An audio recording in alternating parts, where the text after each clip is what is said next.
10টি গুনাহ আল্লাহ রাব্বুল আলামিন আমাদেরকে মাফ করে দিবেন, বলি আলহামদুলিল্লাহ।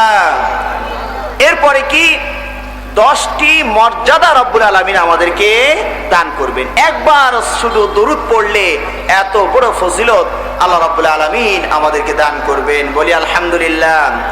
পক্ষান্তরে যারা রাসূলের উপরে দরুদ পড়বেন না, হাদিস পড়ে দেখুন আল্লাহ রাসূল সাল্লাল্লাহু আলাইহি ওয়াসাল্লাম তাদের সম্পর্কে কি বলেছেন।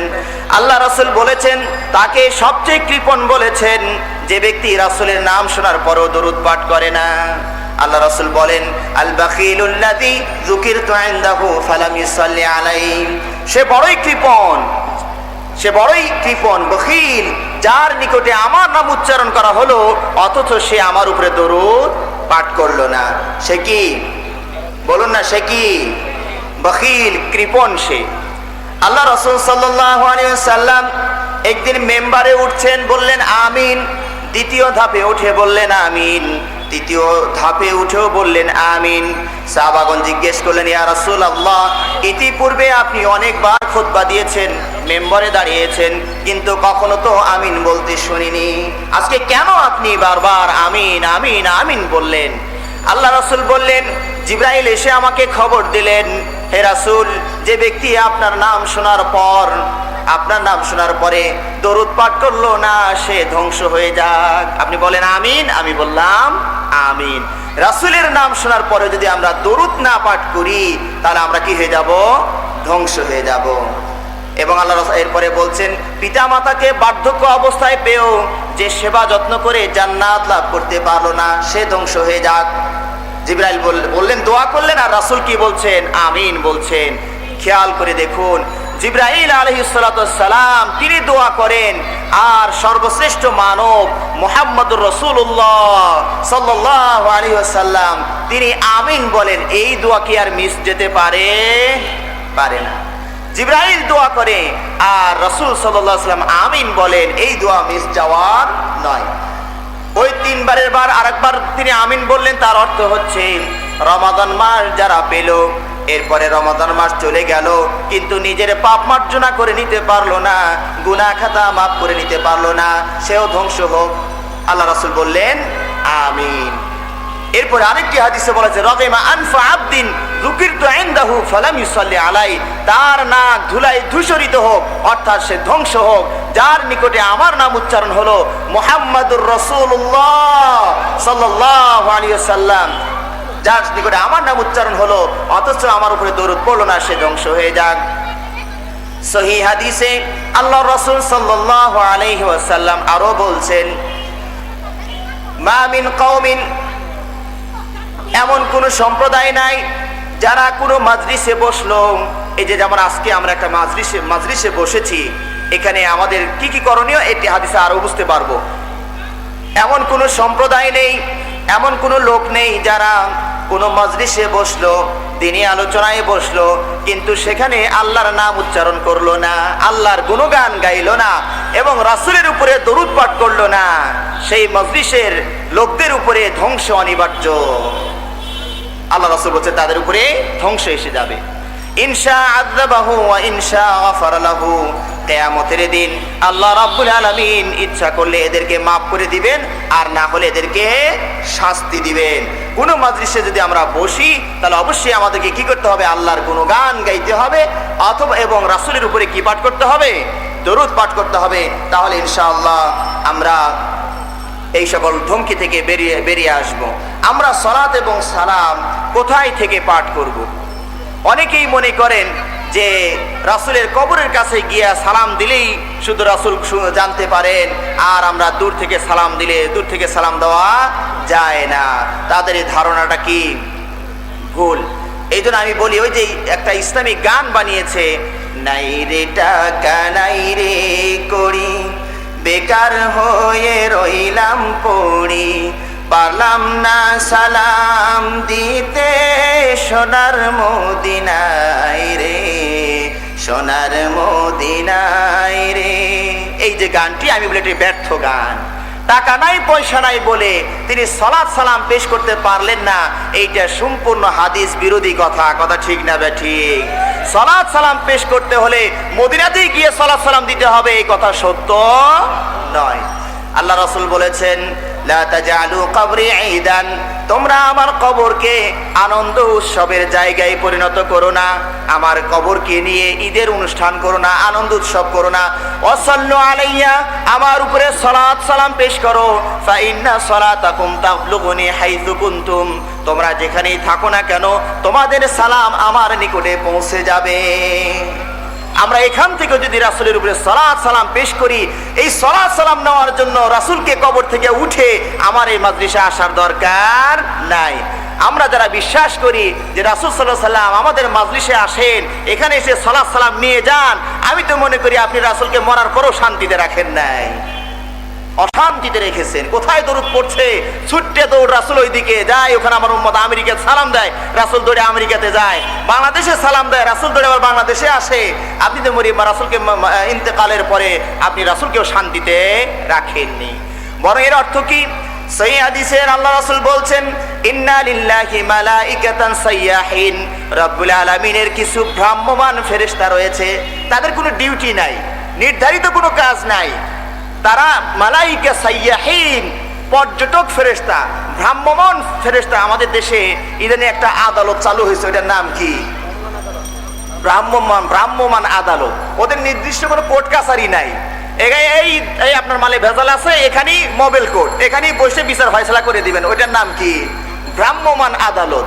আবার একটি লাইব্রেরিও দেখা যায়, একটা গাড়ি নিয়ে যায় ভ্রাম্যমান লাইব্রেরি, দেখেছেন না? দেখেছেন না? বিশাল বড় একটা গাড়ি, ওর ভিতরে অনেকগুলো বই, এদের নির্দিষ্ট কোনো ঘর নাই। এলাকায় যাচ্ছে, কিছু লোক বই ছিল, এখানে নাম লিস্ট করে লোক বইটা দিয়ে গেল, আবার আর এক এলাকায় গিয়ে আবার কিছু বই বিতরণ করবে, এটার নাম হলো ভ্রাম্যমান লাইব্রেরি। তেমনি আল্লাহ রাব্বুল আলামিনের কিছু ফেরেশতা রয়েছেন, তারা হচ্ছেন ভ্রাম্যমান ফেরেশতা। তারা রাসূল সাল্লাল্লাহু আলাইহি সাল্লামকে এত কষ্ট দেওয়া যায় না, এই জন্য রাসূলের সেবায়, রাসূলের খেদমতে ফেরেশতারা নিয়োজিত, বলি আলহামদুলিল্লাহ। সুতরাং আপনি টাকা পয়সা নাই, দরিদ্র মানুষ, বাংলার প্রান্ত সীমানা থেকে রাসূলের উপরে দরুদ পাঠ করুন, ফেরেশতারা আপনার দরুদটাকে সঙ্গে সঙ্গে নিয়ে কার কাছে পৌঁছে দিবেন? রাসূল সাল্লাল্লাহু আলাইহি সাল্লামের কাছে পৌঁছে দিবেন। একবার হজের সময় বাংলাদেশ থেকে অনেক মানুষ হজে যান। আমরা তখন মদিনাতে 5 বছর লেখাপড়ার সুযোগ হয়েছে। মদিনাতে আমরা চেষ্টা করি বাঙালি ভাই যারা যদি যান তাদের কিছুটা দিক নির্দেশনা দেওয়া, সেবা যত্ন করার যতটুকু সম্ভব আমরা মদিনাতে করার চেষ্টা করতাম। তো এক মুরব্বী, তিনি হজের শেষে বাড়িতে এসে ওই মদিনাতে আমাকে চিঠি লিখেছেন। তখনও মোবাইলের প্রচলন খুব একটা বেশি হয়নি, আজ থেকে মনে করুন 5-7 বছর আগের কথা। তখন কিন্তু আমাদের দেশে এত মোবাইলের যে ছড়াছড়ি এরকম ছিল না। ওই মুরব্বী হাজী সাহেব বাড়িতে এসে একটি চিঠি লিখেছেন আমাকে ধন্যবাদ দিয়ে, এবং বলছেন যে বাপজান, আপনি তো রাসূলের অনেক কাছে থাকেন, মদিনাতে থাকি, অনেক কাছে আসি, তো তিনি বলছেন যে আমার সালাত এবং সালাম, আপনি যেহেতু কাছেই আছেন, এই জন্য সালাত সালামটা আমার সালামটা আপনি একটু রাসূলের কাছে পৌঁছিয়ে দিন। আমি আবার উত্তর লিখলাম, চাচা যান, আমার মতো পাপী মানুষকে কেন আপনি সালাত সালাম পেশ করার দায়িত্ব দিলেন? আমার মতো একজন পাপী মানুষকে কেন আপনি সালাত সালামের দায়িত্ব দিলেন? এই কাজটি আমাদের দেশের মানুষও করে। কেউ হজে যেতে চাইলেই, হজে যাওয়ার যখন নিয়ত করে, তখন রাস্তাঘাটে মানুষ ধরে, ভাই শুনলাম আপনি নাকি হজে যাচ্ছেন, আমরা তো গরিব মানুষ, আমাদের ভাগ্যে তো হজ কখন হয় আর না হয়, আমার সালামটা রাসূলের রওজা মুবারকে পৌঁছিয়ে দিন, কথা এরকম বলে না? এই কাজটি সঠিক নয়। তো আমি ওই চাচা জানকে উত্তরে লিখলাম, চাচা, আপনি আমার মতো পাপী মানুষকে এই আপনার স্ফটিত সালাম রাসূলের কাছে পৌঁছিয়ে দেওয়ার দায়িত্ব দেওয়া ঠিক হয়নি, বরং আল্লাহ আপনি বাংলাদেশের প্রান্ত থেকেই সালাত এবং সালাম পেশ করুন, নিষ্পাপ ফেরেশতারা আপনার সালাম নিয়ে রাসূলের কাছে পৌঁছে দিবে। সুবহানাল্লাহ। সুতরাং আমি পাপীকে আপনি ভায়া বানালেন কেন? আমার কথাটা কি বুঝে আসতেছে আপনাদের? আমি পাপীকে ভায়া করার দরকার নাই, আপনি এখানে সালাত সালাম পেশ করুন, তাহলে আল্লাহ রাসূল সাল্লাল্লাহু আলাইহি ওয়াসাল্লামকে কে পৌঁছে দিবেন? ফেরেশতারা পৌঁছে দিবেন। আমার রাসূল এখানে আসতে হবে না। আমাদের বিভিন্ন মিলাদ মাহফিলে, অমুক মাহফিলে, তমুক মাহফিলে রাসূলকে জিলাপির পোটলা বইতে হবে না। আল্লাহ রাসূল সাল্লাল্লাহু আলাইহি ওয়াসাল্লাম ওখানে শুয়ে থাকবেন, আর সালাত এবং সালাম নিষ্পাপ ফেরেশতারা রাসূলের নিকটে পৌঁছে দিবেন। এই সালাত এবং সালাম যখন রাসূলের নিকটে পৌঁছানো হয় তখন কি অবস্থা হয়? রাসূল আবার আমাদের সালামের উত্তর দেন, বলি আলহামদুলিল্লাহ। আল্লাহ রাসূল বলছেন, মা মিন আহাদিন ইসাল্লিমু আলাইয়া ইল্লা রাদ্দাল্লাহু আলাইয়া রূহি ফারুদ্দু আলাইহিস সালাম। এমন কোন মুসলিম নাই যে ব্যক্তি আমার উপরে সালাত এবং সালাম পেশ করবে, আল্লাহ রাসূল বলছেন, কেউ যদি সালাত এবং সালাম পেশ করে তাহলে আল্লাহ রাব্বুল আলামিন আমার রূহটাকে ফেরত দিয়ে দেন। সুবহানাল্লাহ। আল্লাহ রাসূলের রূহকে ফেরত দেওয়া হয়। তার মানে কি? আল্লাহ রাসূলের রূহ কি সব সময় কবরে থাকে? কি বলেন? আল্লাহ রাসূলের রূহ কি সব সময় কবরে আছে? তাই যদি থাকবে তাহলে তো আমি আবারও মনে করব যে আপনারা রাসূল সাল্লাল্লাহু আলাইহি ওয়াসাল্লামকে জান্নাতে যেতে বাধা সৃষ্টি করেছেন। একজন শহীদ যদি মারা যায়, হাদিসে পাওয়া যায়, কোরআনেও ইঙ্গিত রয়েছে যে একজন শহীদ মারা যাওয়ার সাথে সাথে তার রূহটা কোথায় চলে যায়? জান্নাতে চলে যায়। সবুজ পাখির ভিতরে তারা বিচরণ করতে থাকে। একজন যে শহীদ আল্লাহ রাস্তায় যারা শাহাদত বরণ করেছেন তারা মারা যাওয়ার সাথে সাথে তাদের রূহটা জান্নাতে চলে যায় এবং জান্নাতে সবুজ একটা পাখি, সেই পাখির ভিতরে ওই শহীদের রূহকে দিয়ে দেওয়া হয়, তারা জান্নাতের ভিতরে বিচরণ করবে। শহীদ অনেক আগে জান্নাতে চলে গেল, আর আপনি যদি বলেন রাসূল এখনো এখানেই পড়ে রয়েছেন মদিনাতে, তাহলে রাসূলের জুলুম হইল না? এই জন্য অনেক বক্তা আবার বলেন যে আল্লাহ রাসূল নাকি কবরে বসে বসে ইয়া উম্মতি বলে কাঁদছেন। আমি বললাম, আবার আপনি রাসূলকে কষ্টে ফেলে দিলেন। রাসূল সাল্লাল্লাহু আলাইহি ওয়াসাল্লামের দাওয়াতি মিশন শেষ হয়ে গেছে। তিনি কোন পথে জান্নাত পাওয়া যাবে, কোন পথে জাহান্নাম পরিষ্কার করে বলে দেওয়ার পরে এখনো কবরে বসে বসে তিনি কাঁদবেন কিয়ামত পর্যন্ত। এটা কি কষ্টের কাজ না?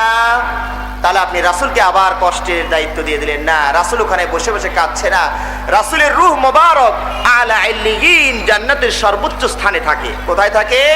আলা ইল্লিয়িন, ইল্লিয়িন নামক সর্বোচ্চ স্থানে রাসূলের রূহ অবস্থান করে। কেউ সালাম দিলে সেখান থেকে রূহ ফেরত পাঠায়। হাদিসে বলছেন, ইল্লা রাদ্দাল্লাহু আলাইয়া রূহি, কিন্তু আল্লাহ রাব্বুল আলামিন আমার রূহকে ফেরত দিয়ে দেন।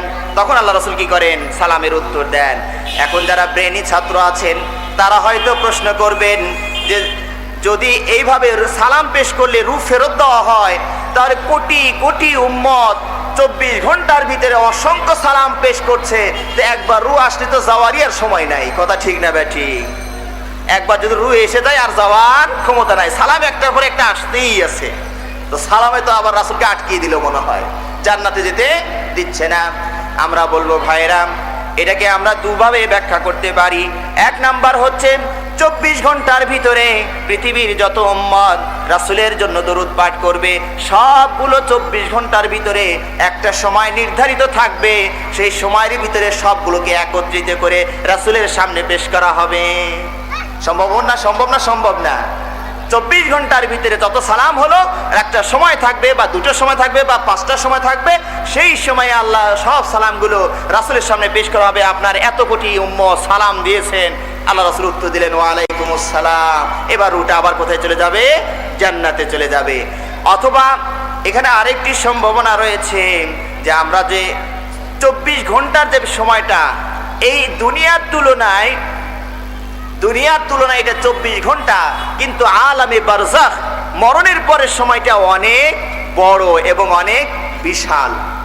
আমি একটি উদাহরণ দিয়ে আপনাদেরকে বোঝানোর চেষ্টা করি। মনে করুন আমার হাতে আমি রশি সহ 100টি বেলুন এর রশি আমি ধরে রেখেছি। সম্ভব না? সবগুলো বেলুন এখানে পিঠের সাথে লেগে দাঁড়িয়ে আছে, তাই না? এবার আমি বেলুনগুলো ছেড়ে দিলাম।